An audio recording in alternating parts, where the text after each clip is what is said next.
Sami. Hola, ¿qué tal? ¿Qué tal? Buenas. Bienvenido, con invitada de lujo hoy.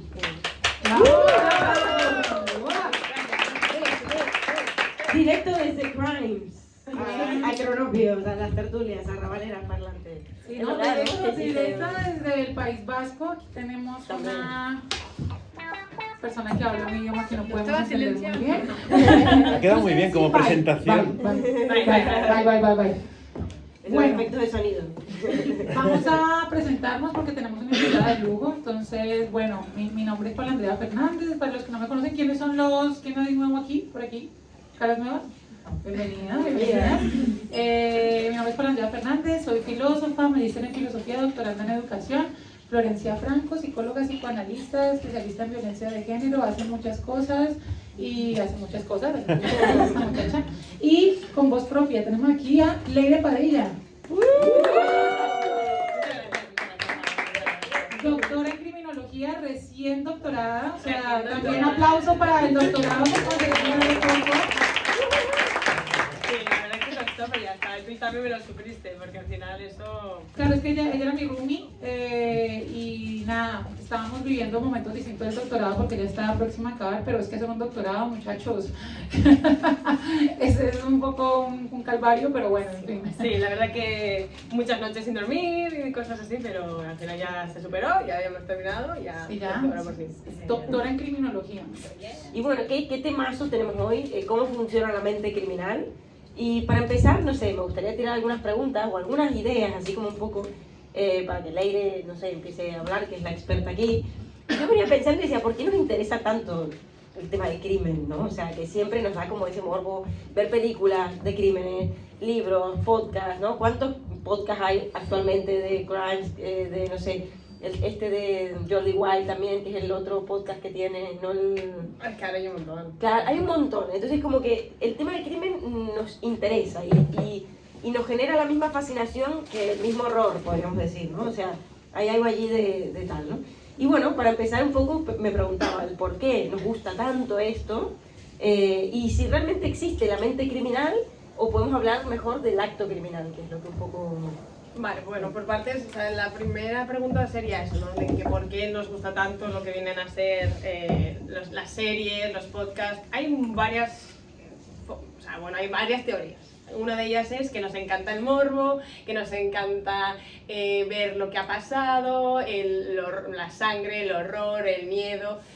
Por otro lado, hay muchas teorías que dicen, que yo de hecho soy de las que compartes, que es un poco de que quieren entender qué es lo que le ha llevado a esa persona a hacer eso. O sea, tú te levantas un lunes por la mañana y dices, me cago en todo, voy a cargarme a mi jefe, pero tienes ese pensamiento crítico y dices, no, vamos a ser un poco realistas y vamos a decir, y a lo mejor no es la idea más correcta, no solo porque legalmente es un delito, sino que porque no solo lo moral, no solo lo ético, y ahí sí que es un poco, pues a lo mejor quieres entender qué es lo que le ha llevado a esa determinada persona a decir, pues sí, yo me cargo a mi jefe, y lo voy a hacer así, y lo voy a hacer tal. Otras personas dicen, bueno, que lo que consumen es porque quieren esa sensación de salvadora, de decir, jo, es que yo lo hubiera protegido, yo lo hubiera entendido y él no hubiera cometido ese delito. Es que hay muchas teorías. Yo, pues eso, yo soy de las que dice que un poco por intentar entender ese funcionamiento. Que lleva a uno a ejercer ese acto, ¿no? O sea, o hacer ese pasaje al acto. Que de hecho no tendría que asombrarnos demasiado, porque si vemos el Génesis bíblico, un libro escrito hace 3.500 años, lo primero que vemos es decir, en el Génesis ya aparece un crimen de Caín y Abel, ¿no? El fratricidio. Es decir, el crimen está en la base y en la esencia del humano. De hecho, somos los únicos que cometemos crímenes, los humanos. No, los animales pueden cazar para comer o lo que sea, ¿no? O algunos serán un poquito más escabrosos que otros, pero el crimen premeditado, la cuestión allí pensada para matar o el gozar de ese crimen o de alguna manera así más pensada, es algo más propio de la especie humana. De hecho, bueno, creo que es Baudelaire que dice que el crimen es esencialmente humano. Aunque es interesante, yo creo que el crimen entendido desde la concepción normativa de eso es un acto malo o eso es un acto que atenta contra el otro, contra la ley, precisamente que, cierro ahí y voy a la etimología, es humano porque hay muchos animales que cometen acciones por un goce, por un placer de generar el daño, por el mero hecho de hacer un daño. O sea, si nos vamos a cosas más o menos triviales pero interesantes, los delfines, no sé, son unos malditos, o sea, los delfines... Son violadores, los delfines violadores, violan, los sí, delfines sí. toman un pez globo y se drogan con los peces globo. Yo me enteré hace poco Y de los- esto y Sí, los delfines son malísimos, Sí, son peores sí. que los tiburones. Sí, Son, pero Son malísimos, o sea, a ellos les harían un crims, o sea, Carlas Porta de los delfines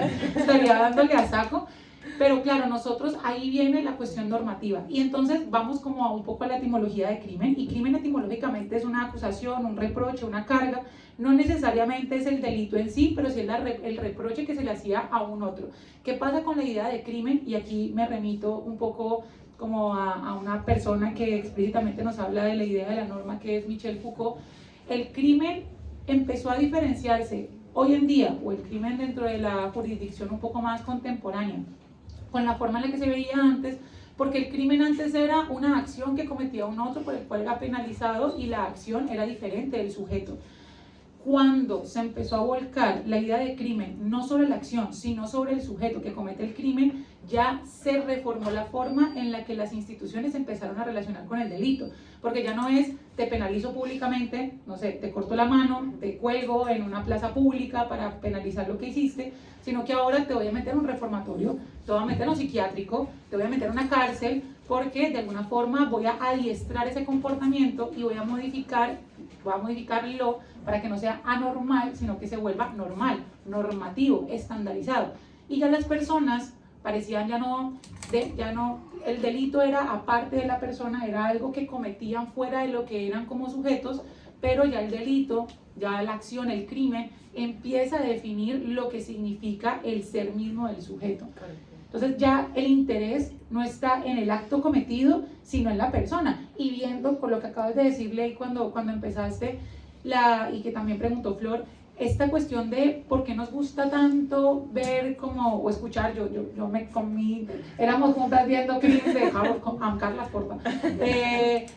Sí, era como una cuestión de ver qué pasaba, pero sobre todo de ver la mente del sujeto. Era, sí, desenmarañar un crimen, pero ver las características del sujeto. Por eso nos gustó, no sé, la serie de Ted Bundy, por eso queríamos ver lo de Jeffrey Dahmer. O sea, era, de alguna manera, el delito ya no era lo importante, era el sujeto. Y luego también, al hilo de lo que estás comentando, otra de las teorías es porque también quieres diferenciarte de esa persona, del no normal. Tú eres normal y el no porque es un criminal. O sea, esta diferenciación también un poco clasista, de decir yo soy un ser superior porque yo no he matado, no he violado, no he hecho nada, y tú, por ejemplo, que has robado una barra de pan, tú ya eres... ¿Cómo una... sabes? Pues entonces tú eres inferior. Y entonces también se juega mucho con esas teorías de decir, claro, lo normal es ser como yo, que igual pues puedo cometer mini crímenes, mini delitos, que también otra vez jugamos un poco con lo que es el crimen, que es la traducción de crime, pero aquí también se utiliza mucho delito, pero con la palabra de crimen, de criminal, se te llena mucho la boca, es como muy poético, es muy bonito y eso gusta, pero claro, decir delito, eres un delincuente suena como barrio bajero. Es decir, eres un criminal, es como, buah, has matado a 5 personas y te has comido sus restos. Total, cierto que es clasista, porque ¿cuántos delincuentes hay en las altas esferas del poder? Claro. Y bueno, y de ahí para arriba, es decir, ahí hay gente que roba todo el tiempo, ¿no? En las grandes corporaciones, gente que roba con saco y corbata, gente que roba dentro del mismo estado, dentro del parlamento, no sé, en todas partes, ¿no? Pero sí, es cierto que se asocia más, quizás por una cuestión de sesgo, de clase, con otra cosa, con lo malo. Creo que aquí hay una confusión entre lo que va en contra de la norma o en contra de la ley y lo malo. Bueno, cuidado. Y ahí creo que Dostoyevsky en Crimen y Castigo juega un poco con esta cuestión, ¿no? O sea, nos presenta un personaje que es Raskolnikov, que es un tirado, que no tiene un duro, que no sabe qué hacer para terminar sus estudios, que no sabe cómo salir adelante, que bueno, tiene una vida súper precaria, y se encuentra con esta señora que tiene un montón de dinero y tal, y bueno, de repente esa señora es una usurera y le conviene, ¿no? Como matarla para quedarse con ese dinero y tal. ¿Qué pasa? Que él, al final, y esto es muy interesante y para ya entrarnos en la psicología, creo, de la mente criminal, lo interesante que plantea Dostoyevsky es que Raskolnikov comete el crimen, ¿no? Es decir, mata a esta señora, pero no puede sostener su acto. Es decir, no es capaz de mantenerlo hasta el final, sino que se entrega. Es decir, él lo hace bien. Esto es lo interesantísimo de esa novela. Él lo hace bien, el crimen es perfecto, se podría decir, porque, bueno, habrá alguna sospecha, pero no lo descubren, no lo revelan, que creo que ahí hay algo interesante de los criminales, no todos, porque vamos a hablar de los distintos tipos de crímenes y criminales que puede haber. en algún punto puede haber el hecho de ese goce por el que te descubran, ¿no? O que descubran y sigan los pasos y se revele eso que se ha hecho. Pero en este caso él sale ileso y se termina entregando. Claro, por un lado vemos una cuestión de necesidad de castigo, ¿no? O sea, de crimen y castigo. Necesidad de que opere la ley porque él no era capaz de sostener la posibilidad de que no hubiera una norma que operara sobre ese acto que él había cometido.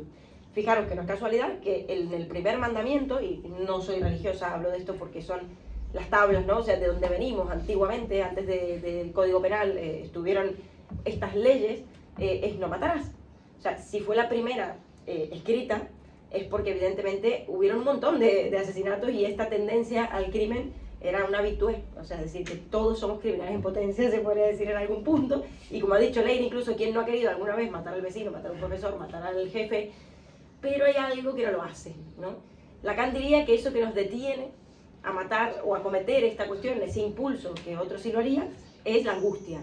La angustia, la culpa, la vergüenza, esos sentimientos que empezarían a aparecer y nos detienen porque no seríamos capaces, como Raskolnikov, de hacernos cargo de ese acto, ¿no? Entonces, ahora enseguida vamos a hablar de cómo muchas veces los serial killers, por ejemplo, que serían como esa especie de criminal, quizá el hegemónico, si se quiere, del que creo que interesa un poco hablar hoy también, veremos que no sienten ni culpa ni vergüenza, es decir, no hay afecto, es como si estuvieran muertos por dentro. De Iceman, no sé si lo han visto, un asesino serial de Estados Unidos que está en YouTube, hay muchas entrevistas y el tío no tiene emoción, directamente, sí, maté a 500 personas, y te lo cuenta así como que fue a comer un helado esta tarde, o sea, hay cero afectividad.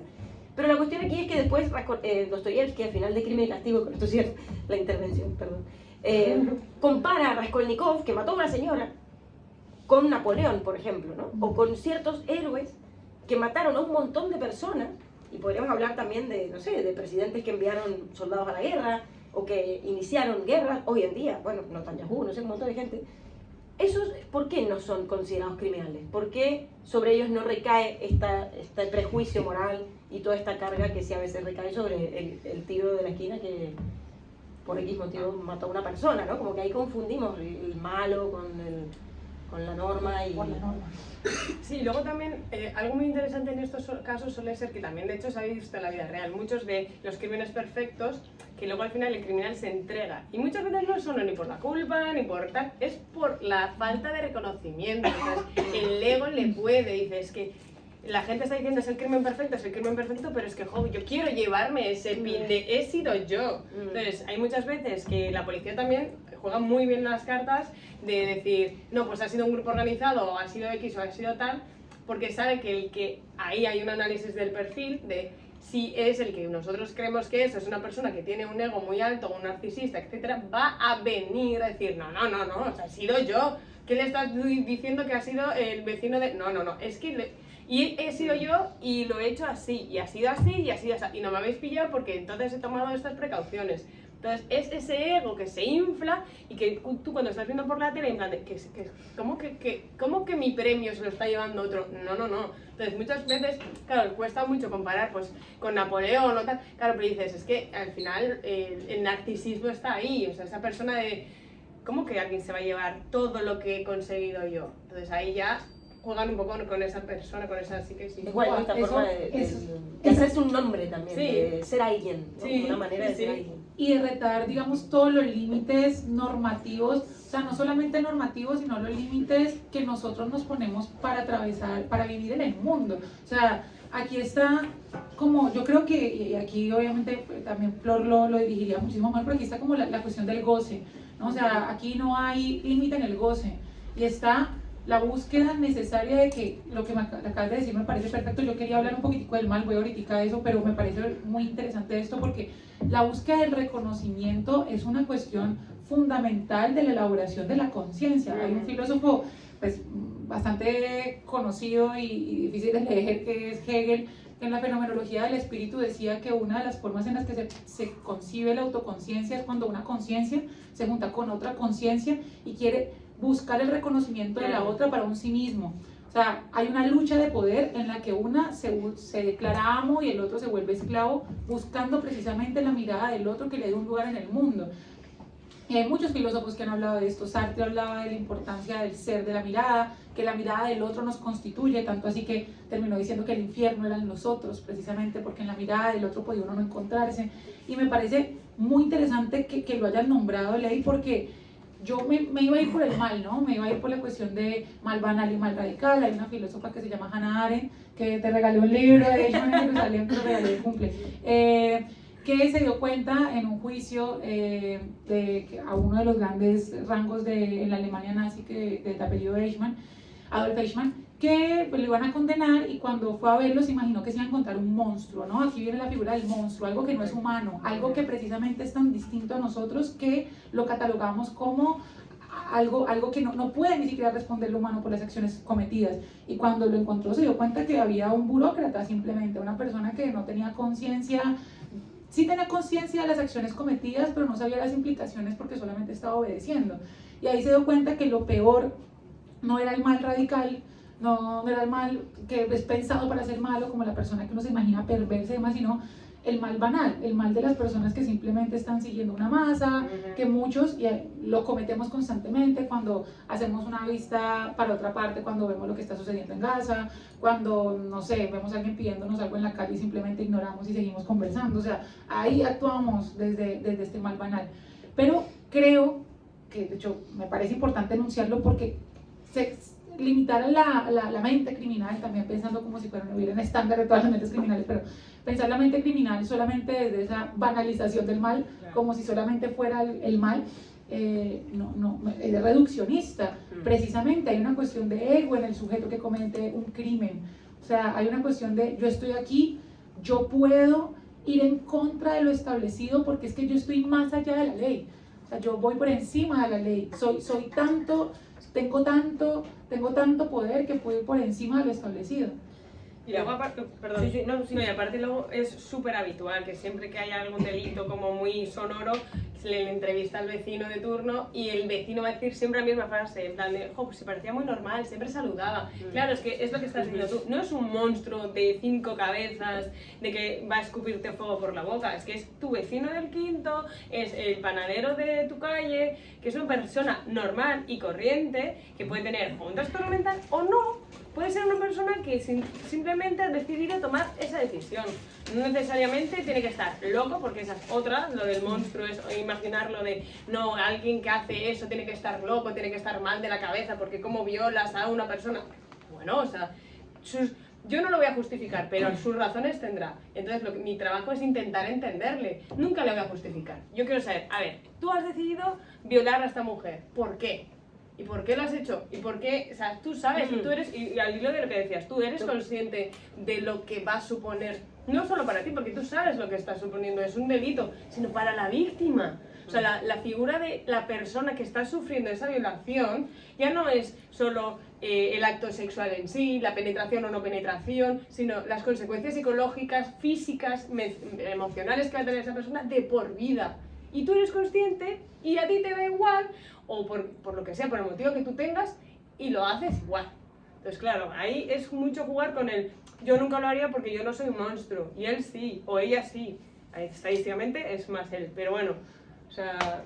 Bueno, toca un tema interesante aquí que no lo había dado vueltas por hoy, pero la violación, ¿no? A ver, si fuesen locos todos los que han violado, casi que, bueno, hay tantos hombres entonces, o tanta gente que ha sido, o la cultura está loca, ¿no? Porque la violación ha sido un medio de, una táctica de poder cultural, ¿no? O sea, ha sido una cuestión sistemática la violación a lo largo de la historia para ejercer el poder sobre las mujeres, y en ese sentido, claro, estaba súper naturalizado ese delito, si se quiere, ¿no? Y hoy en día, recién hace nada, podemos empezar a hablar de violaciones dentro de la pareja, del matrimonio. Violaciones del matrimonio que se dan tanto. Mujeres que se están dando cuenta de que fueron violadas desde toda la vida, básicamente. Y bueno, y se empieza a hablar de la cuestión, o se pone en la mesa del consentimiento y todo lo que eso conlleva, ¿no? Pero sí que es cierto que ha habido algo de esto muy naturalizado en la cultura. Y me meto allí y me interesa porque iba a tocar el tema de los femicidios en algún punto muy por encima, porque no solo eso, pero sí en relación a la locura. O sea, es el criminal. Imagínense un asesino, es decir, vamos al crimen más heavy, ¿no? El de haber matado a alguien, no el haber robado pan, que cualquiera lo puede hacer, por decirlo así, o no sé. Un crimen, ¿no? Un asesinato. ¿Es un loco, necesariamente? ¿Es una persona enferma? Puede ser cualquiera. ¿Qué es lo que hace que una persona llegue a hacer una cuestión así? Yo, a grosso modo, diría que no necesariamente hablamos de una patología mental, Es decir, que no necesariamente hablamos de un enfermo mental, de un trastorno. Sí de un acto de locura, quizá. O sea, en el sentido de que es una cuestión, un acto de locura me refiero a atentar contra lo establecido y saber que va a haber una consecuencia o no. Pero digamos que es atentar contra, bueno, salirse, expulsarse directamente del lazo social, ¿no? Es decir, y aquí entramos en yo diría, las tres grandes estructuras clásicas del psicoanálisis: psicosis, neurosis y perversión, dentro de las cuales, entre comillas, los sanos, entre comillas, porque ahora justamente voy a rebatir incluso lo que estoy diciendo, serían los no locos, ¿no? Y bueno, mi hipótesis, y estoy casi segura, es que en las tres estructuras pueden haber crímenes. Es decir, tanto un neurótico como un psicótico como un perverso pueden llegar a cometer un crimen. Y dentro de la neurosis, es decir, de los sanos, entre comillas, encontramos el crimen pasional. Es decir, la típica violencia de género sistemática de toda la vida, que un día al tío se le fue la mano y terminó en un asesinato. Es decir, el crimen de celos, ¿no? Como el de Caín y Abel. En Caín y Abel vemos un crimen de este tipo pasional también. En esa competencia entre los hermanos, esos celos, esa envidia por el amor del padre, ¿no? Bueno, eso es muy propio de la neurosis, es decir, no va a ser la misma forma en la que va a cometer un asesinato un psicótico y mucho menos un perverso. Digamos que dentro de la neurosis lo que tiene la neurosis tiene dos cosas interesantes. Por un lado, que el neurótico se puede sentir culpable de un crimen que nunca cometió. Y ahí viene Kafka, el mejor ejemplo, es decir, el proceso, ¿no? Este hombre que se levanta una mañana... El señor K. Y ha sido el señor K, y ha sido acusado de un crimen que nunca sabe cuál es. Bueno, ahí estamos muchos de nosotros, ¿no? En esta cuestión de la culpa.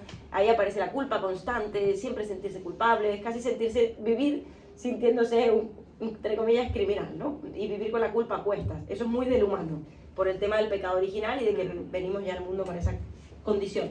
Y por otro lado, el neurótico también va a tener esta posibilidad de, en esos actos de violencia, que son pasajes al acto, cometer un acto de locura. Pero acto de locura no como enfermedad mental, sino en el sentido de que ha fracasado todo intento de elaboración simbólica de un impulso, por resumirlo de alguna manera. Es un pasaje al acto en el sentido de actuar algo que se podría haber elaborado por vía simbólica, es decir, a través de la palabra, se podría haber, yo qué sé, gestionado de otra forma. Para eso tenemos las palabras, para hablar, para entendernos, para negociar, para drenar angustias, para compartir con otros, para ayudarnos. Bueno, ese crimen pasional, muchas veces esos femicidios van a ser producto de personas neuróticas que jamás han hecho terapia, evidentemente, y que tienen, bueno, un machismo, un patriarcado que evidentemente los oprime y los carga de violencia desde siempre, y sin ningún tipo de herramienta simbólica que le permita hacer ese pasaje al acto. Después va a ser muy diferente ver lo que pasa en la psicosis. En la psicosis normalmente los crímenes se dan por la paranoia, lo que se conoce la paranoia, en la cuestión de sentir que otro nos amenaza. Es decir, el psicótico en un delirio puede sentir que su vida corre peligro porque el vecino lo quiere matar y de repente va a atentar contra la vida de este vecino para evitar que lo maten. Eso sería como bastante típico de un caso de psicosis, ¿no? Pero no porque el psicótico quiera matar realmente, o bueno, en fin, sino porque se siente amenazado. Y ahí hay un caso muy interesante de Lacan, que es el caso de May, con el que él hace su tesis doctoral, de hecho, sobre el estudio sobre la paranoia, que es una mujer que a la salida de un teatro atenta contra la actriz del momento, como hoy podría ser Rouget a la salida del teatro. Por actriz, ¿no? Por actriz. Se quiere acuchillar. Era una actriz súper guapa, súper famosa del momento, y ella va y la acuchilla. Entonces, bueno, la llevan al psiquiátrico, no la mata, o sea, la intenta matar, pero sobrevive. Esto sale en los periódicos de toda Francia, es un caso súper escandaloso. Y cuando la entrevistan a ella lo que decía es que esta mujer, esta actriz, que obviamente no se conocían, no tenían ningún tipo de relación, quería matar a sus hijos. O sea, fíjense cómo ahí había un mecanismo paranoide de, bueno, por un lado querer matar a esta mujer que representaba para ella un ideal de lo que ella quería hacer, y por otro lado algún impulso, alguna cuestión reprimida en torno a quizás sus propias tendencias agresivas hacia sus hijos, ¿no? Se encuentran esas dos. Eso sería más en la psicosis. Y en la perversión, el perverso, que algo nombraron de eso, se convierte en el auxiliar de Dios, muchas veces, en el que es capaz de dar la muerte y dar la vida. Entonces, por tanto, se siente, como en estos serial killers, en la posición de matar y decidir quién va a morir, y bueno. Son los presidentes de los países. Sí, muchas veces. Básicamente. Tengo una pregunta. Sé que hace poco estuviste trabajando en el, yo le digo así, pero como el crimen vasco. ¿Cómo se llama? Crimenac, es la traducción. Bueno, o sea, esta muchacha, lo que sé es que ustedes no saben euskera, perdón, no sé qué saben hacer euskera, ¿no? pero trabajó en el CRIMS vasco. ¿Y qué casos te encontraste que de pronto se podrían dar desde este lugar? O sea, hablando un poco de todo lo que hemos ido abordando, pero por ejemplo dentro de estas estructuras psicótico, neurótico, ¿qué estructuras o fuera de esas estructuras te pudiste encontrar como interesantes?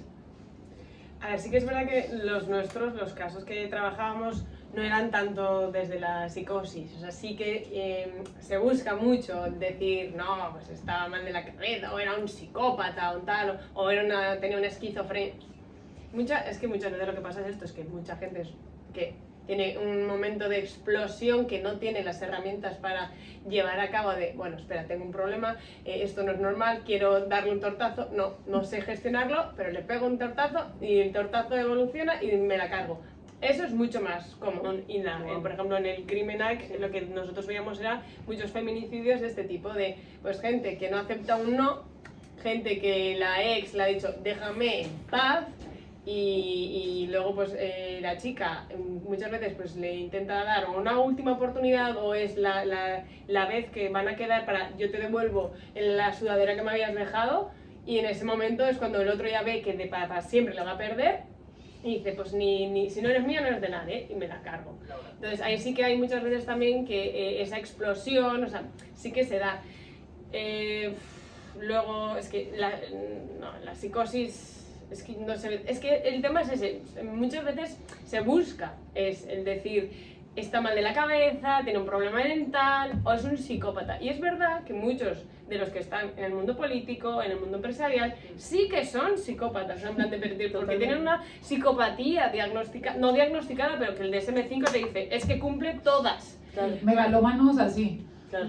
Y no necesariamente tienen ni van a matar, pero a nivel empresarial van a ser tiburones y tú le das igual.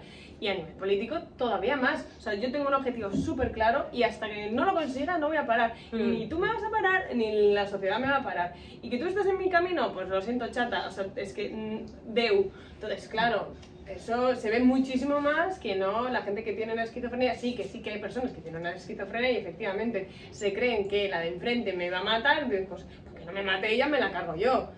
Entonces, con eso sí, pero no estadísticamente no es tan habitual. Y luego qué legitimado está, ¿no? El crimen de este tipo. Bueno, hoy estamos viviendo épocas de genocidio y de cosas terribles que están sumamente legitimadas. Nadie habla de criminales allí, ¿no? No, y que son crímenes cometidos desde la misma ley. O sea, es como se ejecuta, o sea, todo es tan y televisado, ¿sabes? Como que hay como una normalización de las estructuras que finalmente no son... Y nosotros como sociedad ya lo hemos normalizado también, el ver diariamente no sé cuántos cuerpos muertos, y dices, ya es que son números, y no, es que son personas que han muerto, han sido asesinados. O sea, hay una diferencia muy importante, pero claro, lo vemos tan de diario que ya es como, pues otro más, y no es ninguno más, o sea... Entonces juegan mucho ya desde a nivel político, pues las grandes cabezas, por decirlo de una forma, juegan con eso. Y dicen, ya es que ya la gente ya está. Y a mí se me hace muy interesante como la búsqueda humana de la espectacularización del crimen para encontrarle más que justificación, como una suerte de comprensión que dé lugar al porqué de ese acto. O sea, pensamos en, no sé, un Charles Manson. Entonces... decimos, no, claro, entonces leemos la estructura y la familia y se vuelve el gran caso. En Colombia hubo un asesino serial de niños gigante que fue Garavito, que violó a un montón de, como más de 200 niños. Y claro, entonces se le llamaban el monstruo de los Andes, porque es esa como, y entonces se buscaba, ¿no? Encontrar qué le pasó de niño, no, es que no lo alimentaba, no es que violaba, no, es que mataba pajaritos. Y lo mismo, no sé, por ejemplo, el caso de Jeffrey Dahmer, que tan famosa fue la serie. O sea, esta búsqueda de la espectacularización del criminal precisamente para que se haga tan justificable que algo justificable más no reprochable, justificable, reprochable, comprensible, obviamente condenable, pero justificable, que, no, claro, es que lo violaron de niño, tenía todo el sentido que matara, pero porque no, es como, no se nos hace tan demente que un ser humano como yo pueda llegar un día a decir, ¿sabes qué? Violo 200 niños porque puede perfectamente serlo, porque hay mucha gente que la violaron de pequeña, que no sé, mataba pajaritos de pequeño y no va a violar 200 niños. Entonces, como que lo hace precisamente diferente, pero hay una cuestión, y me parece también para ponerla aquí sobre la mesa, y es que también esta espectacularización del criminal ha bañado la cultura pop a tal punto que todo el tiempo estamos consumiendo esa información y hemos romantizado al asesino constantemente, es que al Joker. O sea, me quitas las palabras de la boca. A lo que ibas diciendo de Jeffrey Dahmer, yo estaba pensando, es que se está romantizando muchísimo la figura del asesino, de tal, y se está haciendo un ejemplo con todas estas series de heroificación de estas personas, sin tener en cuenta eso, que ellos, vale, sí, pues pueden tener una historia de vida, que mi trabajo de hecho como criminóloga es intentar entender, que no justificar, que es lo que estás diciendo todo, es que es tal cual, es intentar entender que bueno, pues oye, igual mataba pajaritos de pequeño, pero querido, o sea, pues igual esa evolución, pero es que luego el tema es que en las series, y desde la victimología eso se trabaja muchísimo, porque hay muchas series que les da igual la víctima, lo único que quieren es vender la foto del criminal,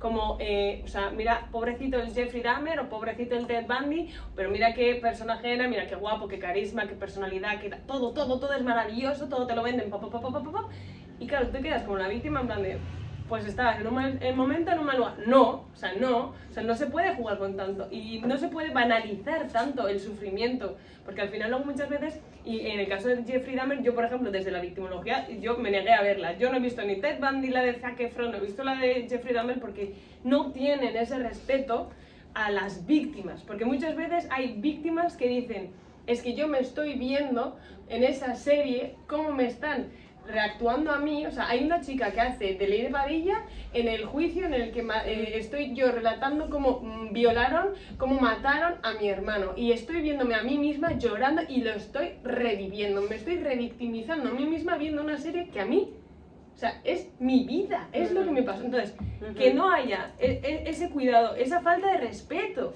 hacia esas personas, que hay un sufrimiento real. La doble violación. Claro, es que lo es porque es al final dices, De los derechos. yo me voy a sacar un dinerito maravilloso a costa de tu salud, porque a tú me das igual, entonces lo que yo voy a hacer es, ¿qué te pasó? Lo siento, pero mira Jeffrey Dahmer, qué guapo que era con sus gafas, juegan mucho con eso, entonces claro, ahora que estás diciendo lo de la romantización, es que es lo que me está viniendo a mí. O sea, eso será todo el rato. Sí, yo creo que, bueno, por un lado ocurre que la locura en general siempre pasa, y seguramente les pase que es tan fascinante como terrorífica, ¿no? Es decir, genera como estas dos cosas a la vez, porque es algo que, como decía Lacan, escapa a toda lógica y a toda comprensión. Entonces nos deja como, wow, qué shock, ¿no? Esta especie de petrificación que genera la fascinación, de quedar como boquiabierto ante algo que hasta ese momento no habíamos imaginado y ni podemos comprender. Entonces, bueno, hay toda una cuestión allí de fascinación y terror en la locura. Y por otro lado, de la espectacularización del crimen, ¿no? Bueno, por un lado piensen, de alguna manera, no somos ángeles, ninguno de nosotros. Como dijimos, lo único que nos salva de ser criminales es la angustia, y por tanto que sintiéramos culpa y vergüenza y que no queremos pasar por la prisión, de momento, ¿no? Al menos. Entonces, no quiere decir que no hayamos sentido esa necesidad de querer matar a alguien alguna vez o hacerle algún daño a alguien. Por tanto, los criminales, y por eso nos gustan quizá tanto estas series, estas películas, estos podcasts, hacen lo que nosotros no cesamos de ocultar. O sea, y por eso es que nos llama la atención también, en algún punto, ¿no? Ellos revelan esa parte que nosotros todo el tiempo estamos reprimiendo, que de hecho la represión es el mecanismo de defensa propio de la neurosis. Todo el tiempo reprimimos, pero no quiere decir que eso desaparezca, no quiere decir que eso no esté, sino que simplemente se reprime. ¿Por qué se reprime? Porque hay una ley que opera. Entonces, y la ley opera, y esto lo dice Freud en El malestar en la cultura y en muchos otros textos, porque es como un concepto fundamental. La civilización comienza a través de una ley. El ser humano pasa de ser una bestia a ser un ser civilizado porque hay una norma cultural. Porque la cultura viene a decirle, no puedes hacer lo que quieres, tienes que adaptarte a un código, tienes que adaptarte a unas formas, a una manera, a unos protocolos, a una ley, un código moral, penal, etc. Entonces hay que renunciar a esa cuota al principio de goce autoerótico, de pulsiones, de impulsos que nos llevarían a satisfacer esa pulsión, a cambio de justamente obtener algo de reconocimiento del otro. Es decir, es porque también amamos al otro o esperamos el amor del otro, en la neurosis, al menos, y en la psicosis puede ser también, o pero bueno, al menos en estas dos estructuras puede ser, que por justamente querer ser reconocidos por los amigos, por los padres, por la familia, no vamos a cometer este tipo de actos. En la perversión esto no ocurre y realmente no se imaginen el perverso, coincido con Roger y con lo que han dicho hasta ahora, el perverso como el serial killer de Iceman solamente. No, o sea, Netanyahu y un montón más que en este momento no se me vienen los nombres, pero de políticos que están al poder y al mando no solo de países enteros y que están llevando y cometiendo guerras a diario son perversos y sus padres no fueron alcohólicos y sus padres no fueron maltratadores, exacto, era gente rica que todo el tiempo estaba posando para la foto. No, y no solo perversos en sentido, bueno, un político, pero explico una cosa de un autor y luego quiero enfocarle una pregunta a Ley porque sé de su trabajo de grado de tesis y me parece también muy interesante tenerlo presente. Porque hay un filósofo, Soren Kierkegaard, existencialista, que nombraste muy al comienzo, la angustia. Tendremos un club de lectura sobre la angustia, de cuña publicitaria, y empezaremos con Kierkegaard. Kierkegaard decía que la angustia es el resultado de saberte libre. O sea, la angustia es el resultado, ya les spoileé 2 sesiones, es el resultado de saber que estás ante las infinitas posibilidades de tomar decisiones y debes tomar una decisión. Y la angustia aparece previo a la libertad, previo a la toma de decisiones, aparece y genera pues temor de la decisión a tomar, y después de la decisión tomada genera culpa, y bueno, en fin, él desglosa esto y es una de las bases de la psicología y sobre todo Lacan lo cita también bastante. La cuestión aquí es que la angustia, que también dijiste que lo mencionabas como una cuestión que utiliza el neurótico pues como para poder también controlar ese pasaje al acto, es algo de saberse como consciente de la libertad, de no solamente el ser libre, sino ser consciente de las implicaciones de la libertad. La libertad implica una responsabilidad. Saber ser libre implica que hay unas consecuencias de la decisión que voy a tomar. Eso, que es una cuota del ser cultural, es una cuestión que hace que nos hagamos a matar gente o hacerle daño a un otro, supuestamente. Pero cuando pensamos en el gran espectáculo del que mata, pues vale, ahí como que uno dice, pues sí, ¿no? O mato o no mato. Pero hay otro tipo de crímenes o de abusos que no se dan desde ese lugar. Ley, por ejemplo, aquí muy así grosso, que quiero que hables de eso, trabajó sobre la violencia por parte de los adultos a los niños y sobre todo por medio de las redes sociales. Y es como un padre, y ahorita te pido por favor que lo profundices, un padre puede normalizar que graba a un niño mientras está en su cumpleaños y no sabe que esa grabación le está llegando al violador que está masturbándose con esa foto porque lo puso de forma pública. Entonces, por ejemplo, ahí hay una mentalidad, va a sonar feo, pero no sé si como criminal, en tanto que está satisfaciendo su goce de que demostrar la felicidad que tiene precisamente porque tiene un niño, y satisfaciendo ese goce está vulnerando a un otro que no tiene absolutamente nada que ver. Eso también es crimen. Sí, a ver, sí que es verdad que lo de crimen suena como muy gordo, muy fuerte.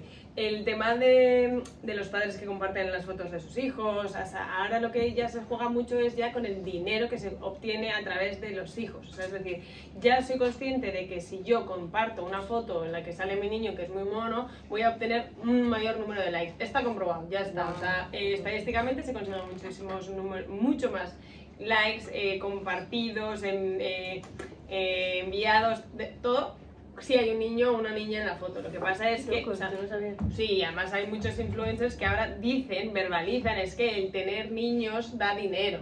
O sea, lo verbalizan. Yo, de hecho, ¿sabes qué es eso? La tesis, yo es que puse entre comillas, no sé quién dice, tener hijos da dinero. Y entonces por eso se ve mucho influencer que se queda embarazado cada 5 minutos y en plan de, te comparten desde cómo fue el embarazo, cómo ha sido la elección del nombre, el gender reveal, o sea, todo el rato hay niño o niña. Entonces la madre quiere niña, el padre quiere niña, la abuela dice que va a ser niño, entonces luego los juegos artificiales, ahí hay un dineral.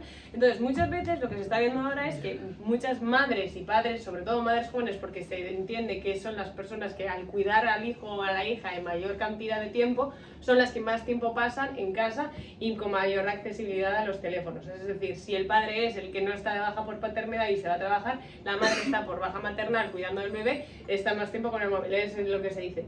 Entonces, lo más fácil es compartir a la niña o al niño que es muy mono, que es adorable, que mira cómo gatea. Entonces, muchas madres lo que están haciendo son cuentas que ya no es cuenta gestionada por los padres, no, es una cuenta de un menor, es que no de edad, sino de 3 años. O sea, y había un caso, por ejemplo, Leanor Wren en Estados Unidos, que con 3 años su cuenta de TikTok tenía 17 millones de seguidores. Entonces, muchas veces, o sea, en TikTok tú, por ejemplo, puedes poner el nombre de la cuenta y te salen al lado cuáles son las búsquedas que más has realizado. Entonces, con el caso de Leanor Wren, lo que salían era salchichas, pepinillos, pirulos, porque la madre le ponía a comer cosas de ese tipo en los vídeos. Y había unos vídeos que tenían un número de descargas, de likes, de comentarios que eran impresionantes. Entonces lo que hubo era un movimiento que era #SaveWren, que era madres, padres, gente joven que decía, por favor, que le cancelen la cuenta a esta mujer, porque ella se está haciendo no de oro, pero está sacando un beneficio económico por la integridad de esta niña, porque esta niña ahora mismo no se da cuenta de lo que está pasando, porque lo que está viendo es que su madre le pone vestidos super monos, que la madre se la lleva a Disneyland París, que la madre hace tal. Claro, para la niña es una vida de fiesta y cachondeo. Pero claro, luego hay un contenido en internet de, por ejemplo, algunos de los vídeos era, por ejemplo, que había una rutina capilar de una niña de 3 años. Entonces era una niña de 3 años en bañador en una ducha haciendo jiji, jaja. Claro, una niña de 3 años en bañador. Y es lo que decía ella, o sea, hay mucha gente que tiene, como diría Soy una pringada, archivos PDF que tienen muchos contenidos en sus carpetas que son fotos y vídeos súper normales que suben padres a internet con la mayor naturalidad y normalidad del mundo, porque sí, pues que tú quieres, mira qué adorable, y tú no eres consciente de que contenido eso... porno infantil no es que se lo vayan descargando de la deep web, lo cogen de la cuenta de Instagram pública que tiene. Y luego aparte, lo de porno, eso es una forma incorrecta, o sea, en plan, pero la pornografía infantil no existe per se. O sea, no hay una pornografía, ya eso es una explotación, es un abuso sexual de infantil, porque la pornografía infantil no existe porque del preciso momento en el que no hay consentimiento. O sea, el niño no da su consentimiento de que ni lo graben, ni le saquen, ni nada. O sea, un actor porno incluso puede no dar su consentimiento y aún así sería considerado como una explotación sexual. Un niño no hay, es que el niño no va a entender lo que está pasando. Entonces, pornografía infantil no existe, es explotación sexual infantil, abuso sexual infantil. Pero claro, desde la explotación sexual infantil mucha gente es eso, o sea, la gente que consume, que le excita ver este tipo de contenido va a buscar las formas no ilegales, no criminales para obtener ese contenido. Ahora tú entras, guardería, es que todo el mundo tiene cuentas en TikTok, en Instagram, tú pones cualquier cosa de niños, baby, no sé qué, y te salen 14.000 cuentas que ahí ves una cosa, y es que parece que nos hubiéramos ido, pero seguimos en la idea de crimen, o sea, hay un de sujeto, perversión a un y hay un sujeto, y es que lo hemos tenido normalizado. Yo no. cuando escuchaba Ley, o sea, yo viví con Ley durante un año, fuimos maridas. Sí. Y Ley me regañaba mucho porque yo publico muchas cosas en mis historias, o sea, y es verdad que esa espectacularización de tu propia vida que lo hemos hecho en esa pantalla mediática que tenemos en las redes sociales puede llegar a afectar a un otro. Y volviendo a la cuestión de los criminales, es el criminal, la idea de criminal, cuando pensamos tanto del asesino serial como el que se beneficia económicamente del hijo y pare para publicar en redes sociales y tener dinero y rédito de la cuestión, está desde el ego. O sea, hay un sujeto que está abarcando, que uno quiere reconocimiento, pero dos, está por encima de la norma y quiere ir por encima de eso y está buscando como una acentuación del yo en todos esos casos, tanto del crimen que comete el asesino serial como del crimen que comete quien muestra en redes sociales quizá a un niño, porque lo hace para que reconozcan esa cosa tan linda que hice yo. Sí, pero hay una diferencia entre el reconocimiento y el utilitarismo, o el reconocimiento y el usufructo de un otro, o el poner a un otro, la instrumentalización, gracias, no me salía la palabra, de un otro, ¿no? Es decir, el reconocimiento es un proceso natural que todos necesitamos y que nos hace poder vivir en sociedad y justamente ser seres, bueno, civilizados.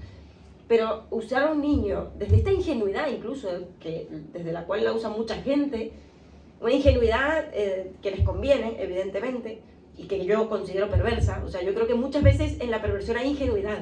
O sea, yo los vinculo a la par, tanto desde los grandes políticos que, no, yo no maté a nadie, yo solo envío gente a la guerra, o yo solo monto ciertas estrategias, pero bueno, ellos no se consideran asesinos, se los aseguro. Y esto es lo que sale dice en Justine, o las desventuras de la virtud, el mal siempre se hace en nombre del bien, es decir, ninguno de estos hombres se va a considerar criminales. Bueno, estos padres y madres que exhiben a sus hijos como objetos de la mirada del otro, son unos perversos en algún punto, porque aparte no están queriendo obtener un reconocimiento sano, están buscando likes, están buscando aprobación y están buscando un negocio en algún punto, ¿no? Como lo hizo el padre Michael Jackson en su momento, inaugurando esta era farmacopornográfica que dice Paul Preciado, que se inaugura con Michael Jackson como el personaje pornotópico de nuestro tiempo, dice Paul.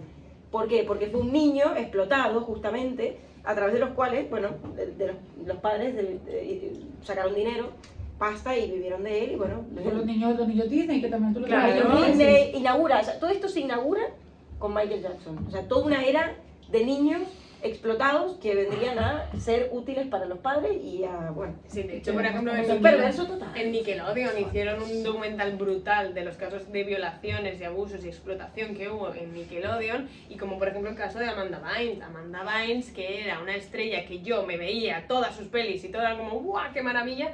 Amanda Bynes tuvo que abortar porque le violaba constantemente el productor de Nickelodeon, o sea, era como... Wow. Y tuvo que abortar cuando era muy pequeña. ¿Qué pasa? Que claro, tú imagínate, tú eres una menor de edad, tú le dices a tus padres, estoy embarazada, ¿y qué ha pasado? Entonces ella cuenta, pues claro, si tu propio padre te explota, no solo económicamente, sino también abusa de ti sexualmente, que ahí ya hay un juego que... Entonces ellos se cayeron. Entonces, ¿qué ha pasado? Que con los años Amanda Bynes ha acabado, o sea, mentalmente fatal, porque es lo normal. ¿Cómo vas a terminar?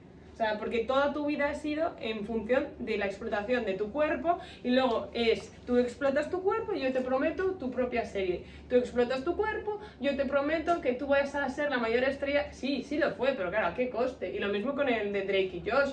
Drake igual, a Drake lo violaron, o sea, pero en repetidísimas ocasiones. Entonces luego ha salido ahora con el... Bueno, ahora, eso fue como que hace 1 año y medio o 2, cuando... O sea, el documental de Nickelodeon fue un bombazo, y muchas veces cómo se jugaba con esa de vamos a sexualizar en una serie infantil, por ejemplo, en Zoey 101, que le echan un... Sí, leche encima a una niña de 14 años. Claro. Ya ahí Vale. la perversión, otra vez jugando con todo. Yo creo que para también ir cerrando y dejar espacio al debate, yo creo que es muy interesante porque yo creo que muchos estaban esperando solamente el crimen Ted Bundy, y nos damos cuenta que crimen no solamente es Charles Manson y Ted Bundy, o sea... O Ed Gein, yo quería hablar de Ed Gein.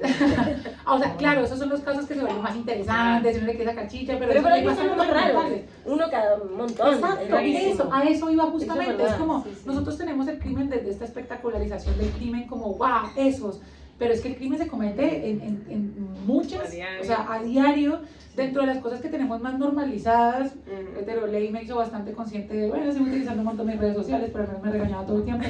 Y como desde la forma que utilizamos, que hacemos vida cotidiana, estamos vulnerando a un otro sin su consentimiento, que finalmente es una de las cuestiones, una de las tantas características que puede tener el crimen. Y si tratamos de responder de cómo funciona la mente criminal, creo que la respuesta no la hemos dado explícita, pero quizá tácita un poco también.